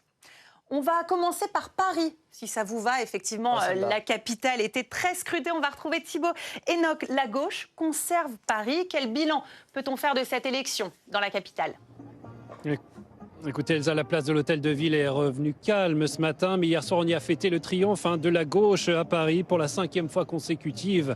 Les socialistes et leurs alliés ont remporté la capitale au terme d'une victoire très nette, 50,5% pour Emmanuel Grégoire. C'est mieux qu'Anne Hidalgo il y a 6 ans, une victoire qui a d'ailleurs scellé la réconciliation entre la maire sortante et son successeur. La victoire d'une gauche unie, mais sans LFI, la candidate insoumise Sophia Chikirou, avec qui Emmanuel Grégoire avait refusé de faire alliance, totalisant 8% contre 11% au premier tour, signe que des reports de voix ont bien eu lieu à gauche. Rachida Dati, qui espérait elle des reports de voix au centre, et à la droite de la droite n'en a que peu profité. Score final 40,5% malgré l'alliance avec Pierre-Yves Bournazel et le désistement de Sarah Knafo. Le nouveau mode de scrutin s'est même retourné contre elle. Certains électeurs de droite ayant découplé leur vote entre la mairie d'arrondissement et la mairie de Paris, signe d'une forme de désaveu personnel. Merci beaucoup Thibaut Hénoch pour toutes ces précisions. Virginie, c'est l'échec de Rachida Dati de beaucoup, 9 points derrière Emmanuel Grégoire. Qu'est-ce qui s'est passé? Qu'est-ce qui n'a pas fonctionné? C'est vrai que c'est énorme, d'autant qu'elle avait énormément d'atouts. Elle avait le soutien du président de la République, qu'il a quand même lancé dès 2024, puisqu'elle a été ministre de la Culture. Il l'a maintenue au gouvernement 3 semaines avant le scrutin. Et surtout, il y a quand même cette loi sur mesure, la loi Paris-Lyon-Marseille, qui changeait le mode de scrutin. Qui était fait pour la faire gagner. Qui était faite pour la faire gagner, puisque ça présidentialisait effectivement le scrutin et sa notoriété devait lui donner un avantage certain, surtout par rapport à un Emmanuel Grégoire, premier adjoint, moins connu, avec une plus faible notoriété. Et en fait, non, ça n'a pas fonctionné. Alors, elle a pointé le poison de la division, effectivement, avec Sarah Knafo, d'un côté, Reconquête, et puis Pierre-Yves Bournazel, mais ça n'est sans doute pas la seule explication. Effectivement, ça n'a pas pris, la personnalité de Rachida Dati n'a pas fonctionné à Paris. Pierre Jacquemin, c'est vrai qu'on a entendu la candidate déçue hier soir parler de ce poison de la division. Et effectivement, elle avait 2 listes. Enfin, Pierre-Yves Bournazel, bien qu'il se soit retiré, il a fusionné à demi-mot en refusant d'être lui-même sur sa liste. C'est ça qui lui a coûté, ou alors c'est sa personnalité aussi. Les Parisiens n'ont pas voulu d'elle comme maire de la capitale. Quand on regarde l'histoire parisienne, l'histoire politique à Paris, c'est vrai que les personnes sulfureuses qui jouent beaucoup des usages de la communication ont toujours été mis en échec. Ça a été vrai beaucoup à droite ces dernières années, mais aussi, finalement, c'est une manière aussi de dire que les bilans des écologistes, communistes et socialistes à Paris ne sont pas aussi mauvais que ce que l'on ne le pense. C'est-à-dire que faire un score aussi important compte tenu du Hidalgo bashing, y compris relayé principalement par Rachida Dati, c'était normal, elle était une opposante, mais ce que je veux dire, c'est que c'est allé très loin. Elle parle de termes qui ont été en dessous de la ceinture, elle y a quand même largement... elle en a largement participé. Donc il y a une partie de l'électorat quand même de droite, comme dirait Jordan Bardella, de droite sincère, qui sincèrement ne se reconnaissait pas dans les méthodes de Rachida Dati. Il y avait de la division aussi à gauche. Il y a eu un effet vote utile pour Emmanuel Grégoire ? Clairement, Sofia Chikirou perd 4 points au second tour. Donc je pense qu'il y a un électorat de gauche qui était très attaché à l'idée que c'était pas possible que Rachida Dati prenne la mairie de Paris et qui donc s'est retourné en faveur d'Emmanuel Grégoire. Le score d'Emmanuel Grégoire, il est plutôt objectivement assez haut. Bertrand Delanoë, je crois, lors de son premier mandat, a atteint les 54 ou 55%. Donc il s'en approche. C'est plutôt très honorable pour la gauche à Paris. Hubert Coudurier, Emmanuel Grégoire, finalement très bien élu. C'était une des surprises hier soir. C'était beaucoup moins serré qu'attendu. Il a réussi à la fois à se détacher du bilan d'Anne Hidalgo, à justement combler ce déficit de notoriété. D'abord, il y a une sociologie urbaine qui fait, les bobos, on en a suffisamment parlé, que Paris, il suffit de se promener dans Paris, effectivement, évolue. Ensuite, je pense que c'était un peu cousu de fil blanc, c'est-à-dire l'union des droites, ça peut marcher, on l'a vu à Nice. Là, en l'occurrence, le retrait de Sarah Knafo, clairaudant qu'elle faisait ça pour apparaître respectable, mais qu'en fait, elle ne partageait rien de commun. L'attitude de Pierre-Yves Bournazel, se retirant, lui, complètement je veux dire, ça n'avait aucun sens, quoi. Et ensuite, la personnalité de Mme Dati, soutenue en plus par le chef de l'État, je ne suis pas sûr que c'était le meilleur soutien en ce moment. Donc, Rachida Dati, à un moment donné, trop, c'est trop. On l'a vu sur les plateaux de télévision. Je veux dire, c'était pas la bonne candidate. Elle a des attitudes outrancières et à un moment donné, ça se paye. On va partir pour une autre grande ville française. On va aller retrouver Alexandre Poussard à Marseille. Alex, il fait beau chez vous. Le maire sortant a remporté son pari. Vous n'avez plus vos lunettes de soleil. Le maire sortant, Benoît Payan, qui remporte son pari et le RN qui enterre la droite marseillaise. C'est ça ? Et oui Steve, le soleil est radieux ici sur le Vieux-Port et également pour la gauche marseillaise emmenée par Benoît Payan, élu largement maire de Marseille. Il a bénéficié d'un front républicain face au Rassemblement national avec plus de 54% des voix au second tour. Mais le RN fait quand même un score historique dans la cité phocéenne avec plus de 40% des voix pour la liste emmenée par Franck Alizio. C'est 2 fois plus que le score de ce parti aux dernières élections municipales de 2020. Alors comment ça s'explique ? Eh bien parce que la liste de Franck Alizio a siphonné l'électorat historique de la droite marseillaise avec une campagne orientée à droite mais non clivante, sans excès. Et résultat, la liste de la droite et du centre emmenée par Martine Vassal s'est effondrée au second tour avec à peine le seuil de 5% des suffrages qui permet à la droite marseillaise d'avoir juste quelques sièges au conseil municipal à Marseille. Un coup dur pour cette droite de la cité phocéenne qui a gouverné la ville pendant 25 ans avec Jean-Claude Gaudin entre 1995 et 2020. Et l'une des conséquences, ce sera aux prochaines élections sénatoriales en septembre prochain notamment dans ce département des Bouches-du-Rhône, puisqu'avec ce résultat, eh bien, les LR devraient perdre quelques sièges de sénateurs et le Rassemblement national en gagner au moins 2 dans ce département des Bouches-du-Rhône. Merci beaucoup Alexandre Poussard. Brice Sokol à Marseille. On voit que le Rassemblement national ne gagne pas la ville, mais a un score quand même très haut et que l'union des droites dans l'électorat, elle s'est faite. Une grosse partie des électeurs de Martine Vassal ont rejoint la liste de Franck Alizio. Oui, l'union des droites s'est faite à Marseille, elle ne s'est pas faite à Toulon, hein, on peut le remarquer.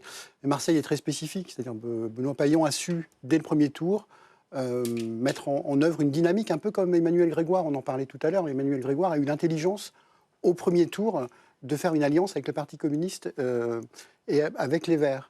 Et donc les alliances de premier tour sont souvent déterminantes sur les seconds tours, ce qui a été le cas à Marseille.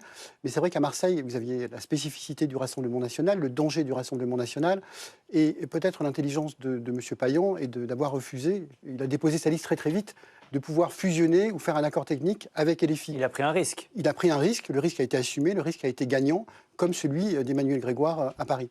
Virginie Riva, justement, on cite beaucoup Paris et Marseille en disant les socialistes, ils ont gagné parce qu'ils n'ont pas fait d'alliance avec la France insoumise. Donc deux situations un peu distinctes, puisque à Marseille, Sébastien Delogu s'est retiré, à Paris, Sophia Chikirou s'est maintenue. Mais effectivement, c'est une leçon pour les socialistes quand ils voient les victoires dans ces villes. C'est une leçon, oui, parce qu'effectivement, c'est le choix de la clarté, c'est ce que vous disiez, c'est que les électeurs savaient dès le début où seraient les alliances. Donc effectivement, pas de compromission, pas d'accord de la honte selon où on se place. Effectivement, c'est plus simple à expliquer aux électeurs. Emmanuel Grégoire l'avait dit dès le début, pas d'alliance avec LFI. Benoît Payan l'avait dit également.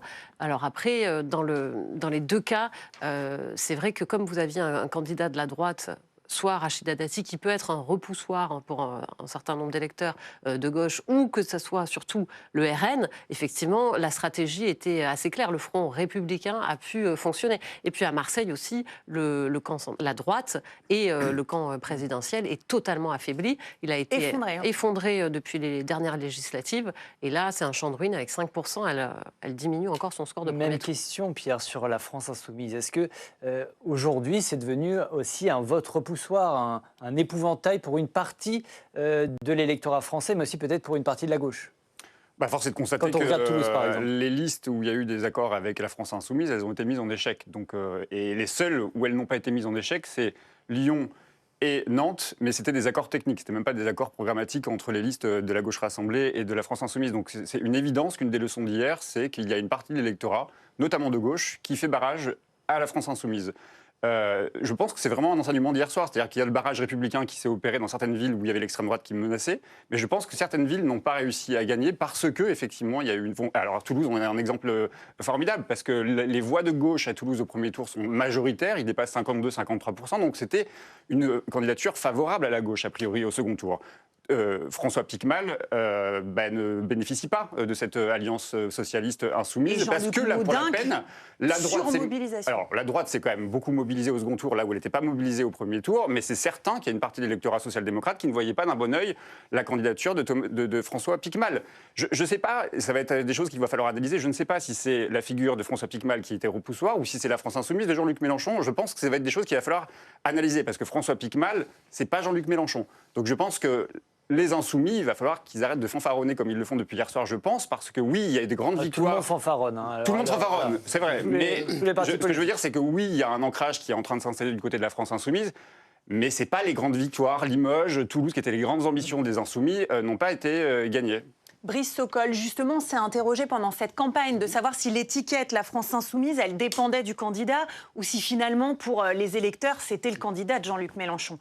Est-ce que hier soir, on a eu une partie de la réponse à cette question? Puisque, comme disait Pierre Jacquemin, François Picmal, Damien Baudet à Limoges, on disait c'est des insoumis qui ont fait une campagne, qui n'ont pas d'outrance, sont des députés de terrain impliqués. Et on voit malgré tout qu'ils sont attachés à Jean-Luc Mélenchon. Bien sûr, deux remarques si vous permettez. Plus générales, mais qui vont expliquer. Premièrement, ces élections municipales ont montré vraiment la dichotomie entre la politique nationale et la politique locale. Pour moi, c'est le premier enseignement. Et on en voit les conséquences, notamment sur le vote en faveur de LFI. Deuxièmement, quand on revient au premier tour, LFI a fait 650 000 voix au premier tour. Le Parti socialiste a fait 5 millions de voix. Et vous voyez bien que le récit qui a gagné entre les deux tours, dans le combat à gauche, c'est celui d'LFI.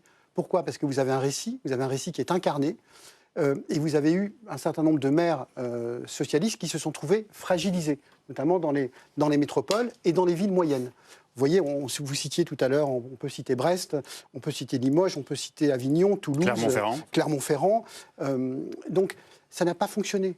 Pourquoi ça n'a pas fonctionné ? Parce qu'en fait, LFI est très implanté dans les métropoles, est très implanté dans les banlieues populaires. Mais il gagne un certain nombre de villes, Creil, Roubaix, Vaux-en-Velin. Ils gagnent évidemment des villes symboliques, mais ils prennent beaucoup de villes à la gauche. C'est-à-dire qu'ils restent sur... C'est pas des villes de conquête, comme on dit. Ce ne sont pas des villes de conquête, peut-être le tampon à La Réunion, mais sinon, ils les prennent à la gauche. C'est-à-dire qu'ils sont un peu les gloutons de la gauche, si je peux me permettre. Mais ils sont sur une territorialisation. On est sur un vote de territorialisation des LFI, mais paradoxalement, le récit des LFI est majoritaire à gauche aujourd'hui. On va partir dans la perspective des présidentielles. Lyon, où le maire sortant, Grégory Doucet, a été reconduit. Stéphanie Despierres, on a vu que Jean-Michel Aulas a déposé des recours pour contester la victoire de Grégory Doucet. Est-ce que vous avez des informations à ce sujet ? Oui, l'ancien patron de l'OL tente de jouer les prolongations. Hier soir, avant même les résultats complets, il annonce qu'il va déposer un recours. Il dénonce de très nombreuses irrégularités lors du vote. Vu l'avance infime, ce sont ces mots de Grégory Doucet. Jean-Michel Aulas explique qu'il a des réserves sur le verdict des urnes. En fait, il y a 2762 voix d'écart selon les chiffres définitifs. Mais ce matin, ses équipes confirment qu'un recours sera bien déposé devant le tribunal administratif de Lyon avant vendredi à 18h. Exemple d'irrégularité selon le camp Aulas, des bulletins Doucet qui n'étaient pas de la bonne couleur et qui donc devaient être comptabilisés comme nuls. Après cette défaite dans la capitale des Gaules, Jean-Michel Aulas a quand même un motif de satisfaction. Si la ville de Lyon reste écologiste, la métropole, elle, bascule à droite. Et là, la victoire est très très large pour les Républicains et ses alliés, dont Jean-Michel Aulas, qui devrait devenir le premier vice-président de cette métropole lyonnaise. Merci beaucoup Stéphanie Despierres en direct de Lyon. On pourra parler, examiner, étudier la campagne de Jean-Michel Aulas dans les prochaines années. C'était le prochain maire de Lyon. Et en fait, alors finalement, ça a été très serré au fil de la soirée, mais Lyon lui échappe. Est-ce que c'est la victoire de Grégory Doucet ou est-ce que c'est plutôt la défaite de Jean-Michel Aulas, Hubert Coudurier ? C'est la défaite de la mauvaise com. On vit quand même dans un système aujourd'hui où il faut savoir parler à la télévision, avoir des punchlines. Et M. Aulas, c'est sans doute un grand industriel, mais il n'a pas complètement fait le job. Et d'ailleurs, lui, comme Laure Lavalette à Toulon, qui elle, par contre, est une bonne communicante, on a été surpris. Ça veut dire que même dans les 15 derniers jours d'une campagne, il peut se passer des choses. Maintenant, je crois qu'il y a quand même une porosité entre, même si vous avez raison, mais entre le national et le local. J'en veux pour preuve que la participation s'est réduite sur ces élections parce que, finalement, il y a une forme d'agacement à l'égard au niveau local, à l'égard de ces polémiques. Il y a eu beaucoup de, même en Bretagne aussi, d'affrontements d'agressivité, qui détache un peu les électeurs. Avec peut-être effectivement un certain dégagisme, je pense à Brest notamment, chez vous, oui, alors qu'est-ce qui s'est passé ? Brest, c'est particulier. Parce que le maire est un proche de François Hollande, il faut le rappeler, et il a perdu après... Qui est venu le soutenir aussi, alors il faut dire, les anciens chefs d'État devraient s'abstenir de soutenir le candidat. Il a fusionné avec la France Insoumise, alors que les deux formations de gauche avaient des mots très durs. C'était son 5e mandat, il aurait dû arrêter, il n'a pas été capable de le comprendre. Tous ses anciens amis se sont un peu détachés de lui. Et Stéphane Roudotte a fait une campagne à bas bruit, finalement, assez efficace. Le à droite. Ce que je crois aussi, c'est qu'il y a une espèce chez les extrêmes, une propension à fanfaronner. C'est vrai pour la France Insoumise comme pour le Rassemblement National. Gabriel Attal, en termes de fanfaronnage, hier, alors, chez nous, hier soir, tout le monde a gagné. Dès qu'on diffusait un responsable politique, il avait gagné l'élection. Oui, mais je veux dire, ils sont quand même, pendant la campagne, ils ont eu une propension, les uns et les autres, à montrer leurs muscles. Et puis, au niveau national, ça marche plutôt bien dans les sondages. Donc, à l'arrivée, on a une photographie plus exacte du paysage français, avec l'opposition de deux France, une progression de la droite traditionnelle dans les communes rurales, ce qui lui laisse espérer quand même la possibilité de se glisser entre les extrêmes au deuxième tour des présidentielles. Virginie Ribat, Lyon, c'est un peu le contre-exemple. Là, il y a eu une fusion avec les Insoumis et Grégory Doucet a gagné. C'est exactement le cas à Nantes. Pierre Jacquemin disait, oui, mais c'est des fusions techniques. Est-ce que finalement, la clarté de dire on fusionne, mais finalement on n'a pas le même programme, on va même peut-être siéger dans l'opposition. C'est ça qui a fonctionné à Lyon et à Nantes? Oui, mais ça marche à Lyon et à Nantes et ça ne marche pas ailleurs. Donc en fait, c'est très difficile de tirer des enseignements parce qu'effectivement, la fusion technique, le PS a eu toute la stratégie d'Olivier Faure, en fait, qui est critiquée depuis hier soir, ça a été de dire on ne fait pas d'accord national et on le laisse faire après la tambouille, entre guillemets, au niveau local. Et c'est vrai qu'à Nantes, ça fonctionne. Ça fonctionne quand c'est pas autour de LFI déjà. Donc quand LFI n'est pas en tête. Quand LFI n'est pas en tête, comme à Toulouse par exemple. Donc c'est assez difficile de tirer des enseignements, d'autant que certains acteurs qui sont très anti-NFP, comme François Hollande, ont en sous-main ne se sont pas opposés à des accords avec LFI. Même encouragé. Et les ont encouragés à Tulle avec ville, un échec à la clé. Donc c'est vrai que c'est là encore, c'est une histoire de récit, de mise en récit de sa stratégie politique, beaucoup plus que d'analyse très claire, je pense, à ce stade, de ce qui fonctionne et ce qui ne fonctionne pas. Une chose est claire, c'est que depuis hier soir, à gauche, il y a des noms d'oiseaux qui fusent. Les responsabilités, voilà, c'est votre faute, c'est de la nôtre. Sur ce plateau, il y a quelques minutes, c'était le cas aussi. Je vous ai déjà posé la question beaucoup, Pierre Jacquemin, mais la page de la NUPES se tourne. C'est aussi un indicateur d'hier. Effectivement, j'ai le sentiment que le retour des gauches irréconciliables a été sanctuarisé dans les urnes, ou en tout cas dans les discours qui ont été très nombreux hier.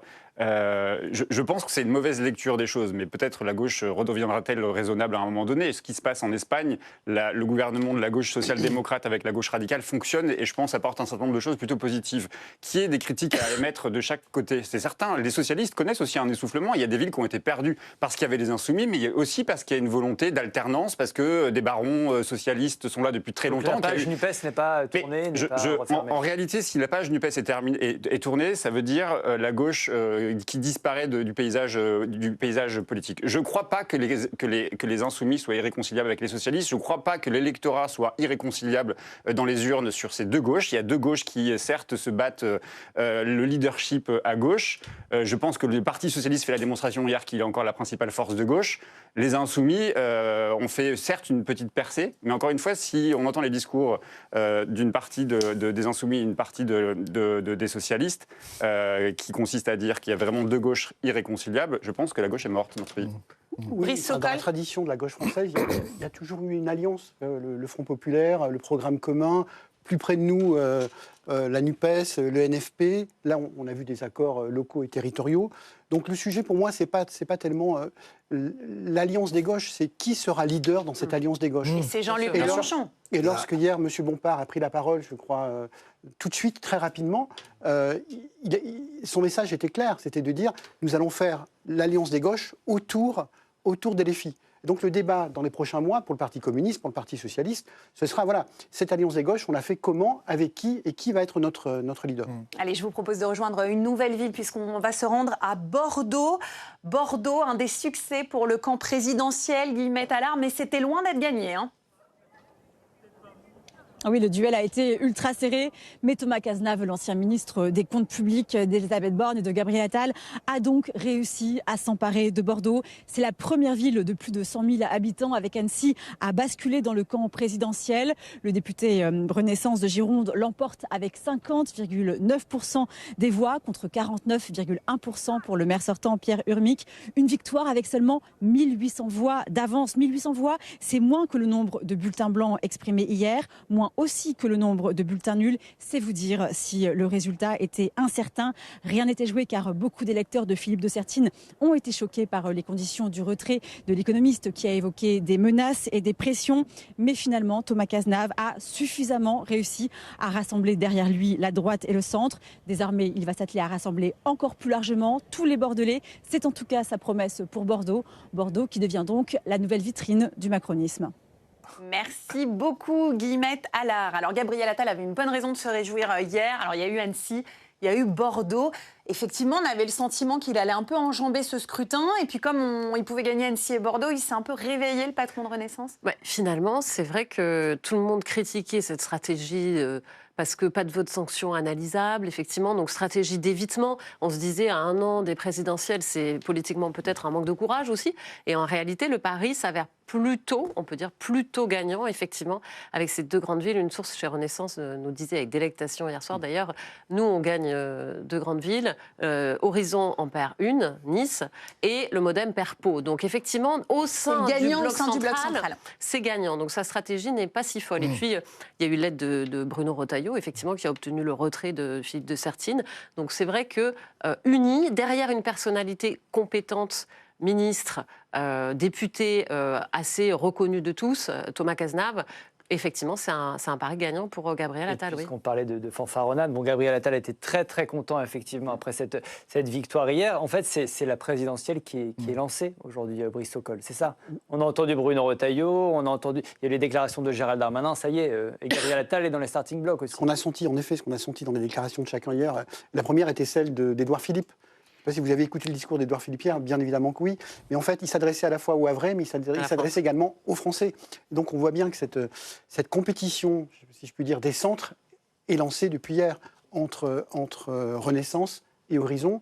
On voit que le Modem est sorti plutôt affaibli, avec la perte de Pau et de Mont-de-Marsan et d'autres villes. Donc l'espace central, la bataille pour l'espace central a commencé hier. Hubert Coudurier, sauf que Édouard Philippe, il a gagné, donc pour lui c'est bon. Gabriel Attal, il a coché Bordeaux-Annecy, donc pour lui c'est bon. Bruno Retailleau le répète, le grand gagnant c'est la droite, donc pour lui c'est bon. Non, mais voilà, il n'y en a pas, à part François Bayrou qui effectivement... Il n'y a pas de raison de fanfaronner, si on regarde les chiffres. La seule chose qui permet quand même à Gabriel Attal d'être assez optimiste, c'est qu'il a un trésor de guerre et qu'il ne va pas se rendre les armes à Édouard Philippe comme ça. Ça va être un jeu. Les clés du parti, le trésor de guerre, c'est ça. Oui. Et donc, si vous voulez, Édouard Philippe, il est évidemment reboosté par sa victoire au Havre, mais Gabriel Attal fera sans doute tout, parce que Gabriel Attal, il n'est pas pressé pour le faire chuter et passer son tour. Mais le problème, si vous voulez, par rapport il y a un problème d'incarnation au Parti socialiste aujourd'hui. Pas dire que c'est pas lui faire injure, que Olivier Faure a du mal à exister, à être tranchant. Le Parti socialiste a su s'affirmer quand il avait à sa tête François Mitterrand, qui a réussi à réduire les communistes. Alors, à l'époque, on parlait du Parti communiste, le couteau entre les dents, le péril rouge, etc. Aujourd'hui, c'est pas du tout le même genre de péril, mais malgré tout, le narratif, c'est vrai qu'il est mieux porté par un ancien socialiste, qui est Jean-Luc Mélenchon. Et de ce point de vue-là, peut-être que François Hollande pourrait se glisser dans un trou de souris, mais en même temps, il a ses propres contradictions qui ne le rendent pas totalement crédible. Pierre Jacquemin, on parle de la réorganisation au sein du bloc central, au sein de la gauche. Quel enseignement le PS, les Insoumis vont en tirer après ces élections municipales? Au PS, ceux qui disent qu'il faut couper définitivement avec Jean-Luc Mélenchon et les Insoumis, on les entend beaucoup. Oui, ils sont nombreux. Et d'ailleurs, nous, on a fait une petite enquête de premier tour sur le poids réel que représente Place Publique, parce que son porte-parole est très présent dans les médias quand même. Raphaël Glucksmann. Et il faut dire les choses, ils ont fait 0,3% des élus de tous les élus confondus à gauche. Donc c'est à peu près l'équivalent. Et j'allais y venir. Et c'est à peu près l'équivalent de ce que pèse aujourd'hui le parti de Nathalie Arthaud, Lutte ouvrière. Pourtant, Nathalie Arthaud, on la voit un peu moins que Raphaël Glucksmann dans les médias. Donc il faut savoir aussi relativiser le poids électoral de certains, y compris d'ailleurs effectivement Saint-Brieuc ou même Angoulême, qui a perdu parce qu'ils ont refusé l'accord avec les Insoumis. S'il y avait eu un accord, probablement que Saint-Brieuc restait à gauche et qu'Angoulême passait à gauche. Donc voilà, il faut relativiser ça, mais je pense que les leçons, elles vont être très marrantes à observer, mais si on est honnête, je trouve que les équilibres n'ont pas forcément changé à l'échelle nationale, c'est-à-dire qu'il y a une trentaine de villes où il y a des bascules, de droite vers la gauche pour 11 d'entre elles, d'une quinzaine de la gauche vers la droite. Non, mais il y avait des villes très scrutées, Paris et Marseille notamment étaient très scrutées pour la gauche. Bien sûr, et c'est très important que la gauche ait pu garder Paris, Lyon, Marseille, c'est une certitude. Mais moi, la chose il y a deux choses qui me semblent importantes hier, c'est quand même la participation qui est quand même pas extraordinaire, et puis surtout le poids du Rassemblement national. On a beaucoup commenté l'échec à Toulon, mais l'extrême droite s'installe dans de nombreux départements là où elle n'était pas. Je pense à la Sarthe, mais aussi des petites communes de 5-10 000 habitants où elle remporte des villes. D'ailleurs, les communistes perdent une quarantaine de villes là où le Rassemblement national gagne 55 villes. Je pense que c'est un événement qui est... tout le monde est à relativiser quand même. Je pense qu'il n'y a pas de victoire vraiment politique, mais il y a peut-être une victoire électorale, Brice Sokol, du Rassemblement national à l'occasion de ce deuxième tour. Oui, si vous permettez, juste pour revenir sur le général, moi j'ai le sentiment que ceux qui ont gagné hier, c'est un peu la France des modérés. Quand vous regardez la majorité des collectivités, elles sont tenues par le Parti socialiste et par la droite et les divers droites.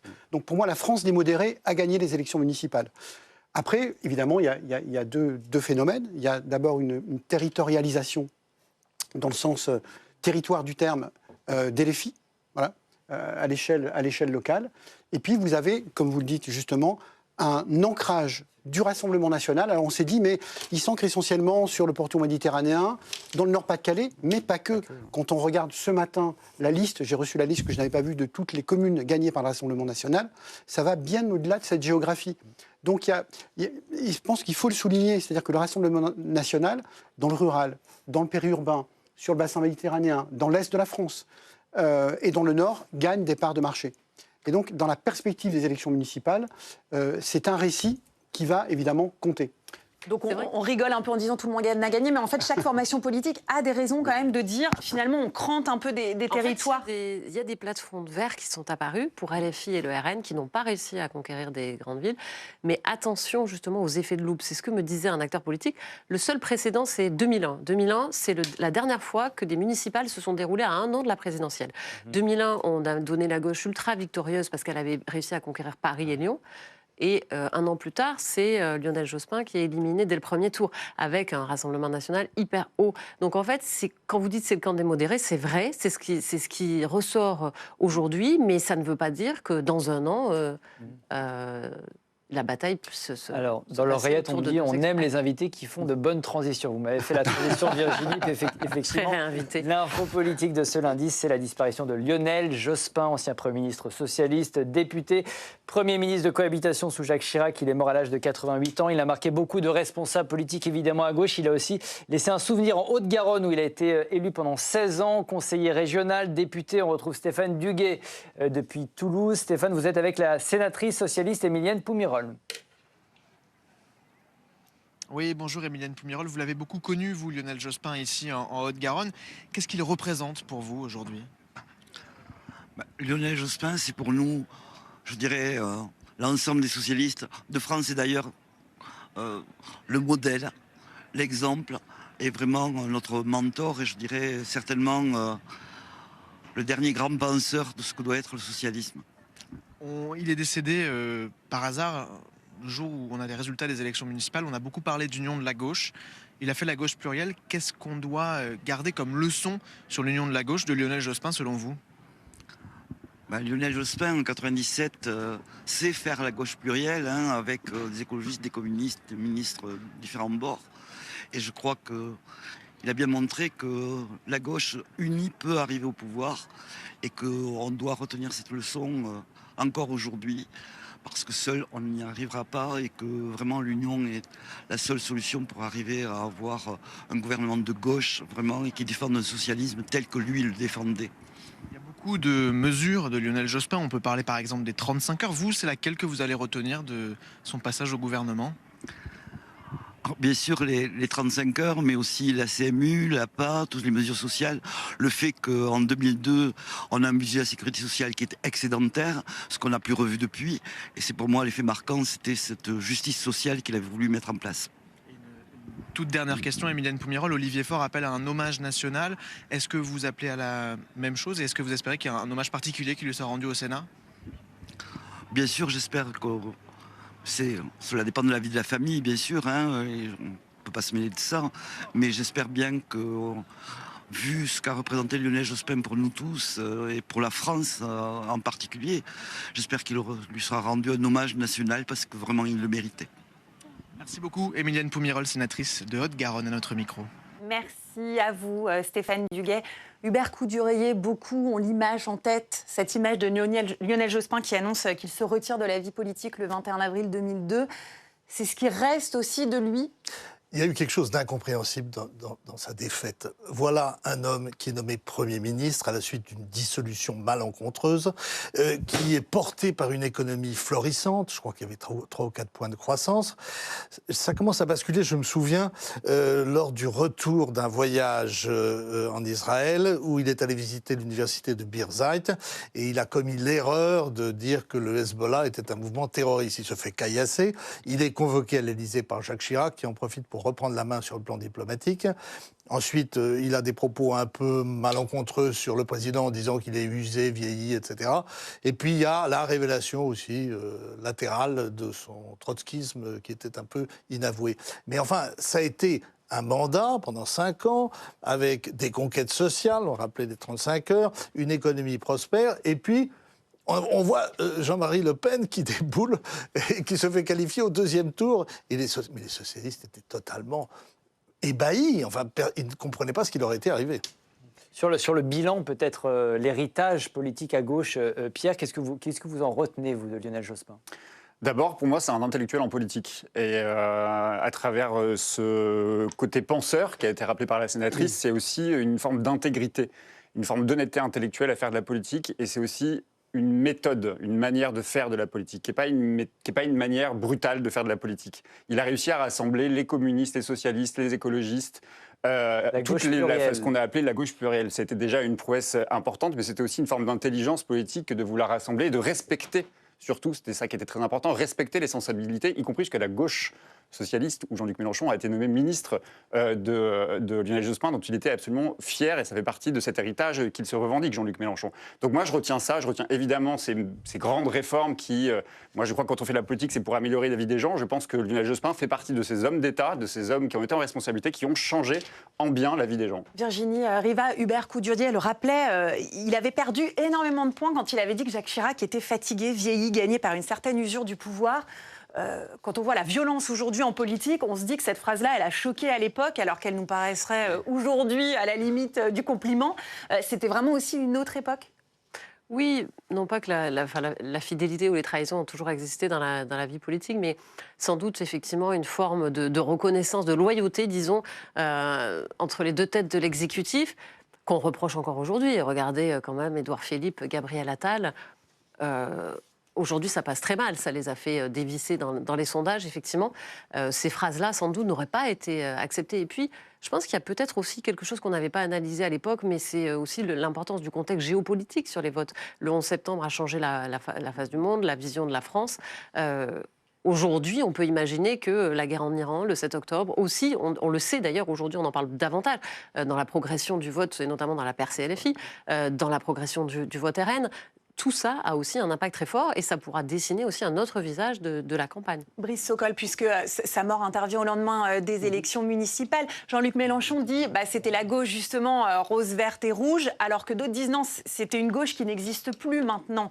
Chacun a essayé un peu de voir l'héritage et d'en donner une lecture politique au lendemain du scrutin. Absolument.